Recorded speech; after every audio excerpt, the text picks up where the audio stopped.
শুভ দীপাবলির শুভেচ্ছা সবাইকে। আজ শ্যামা মায়ের পূজা। আমরা একটা বছর অপেক্ষায় থাকি মা কবে আসবেন আমাদের মধ্যে। তারপরে মা আসার আগে থেকে একটা প্রস্তুতি চলে, মনে মনে একটা ভীষণ একটা আনন্দ লাগে, মা আসবেন মা আসবেন। তারপরে একদিন দুদিন 3 দিন আমরা খুব মজা করি, আনন্দ করি, প্যান্ডেলে প্যান্ডেলে ঠাকুর দেখি। তারপরে যখন মা চলে যান তখন মনটা খুব খারাপ লাগে।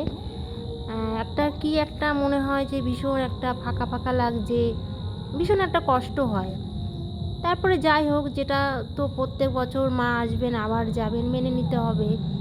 তারপরে আজকে তো সবাই মোমবাতি, সবার বাড়িতেই মোমবাতি লাগাতে হয়, সেই মতো আমরাও লাগালাম।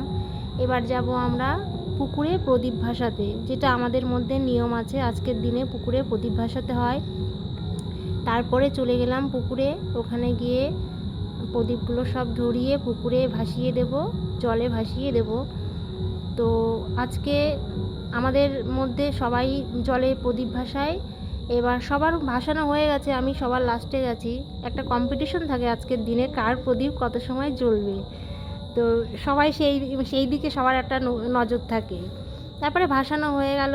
এবার শঙ্খধ্বনি দিলাম, উলুধ্বনি দিলাম, ভাসিয়ে দিলাম প্রদীপ। মনে মনে একটা যে উদ্দেশ্যে প্রদীপটা ভাসানো সেটা বলি মনে।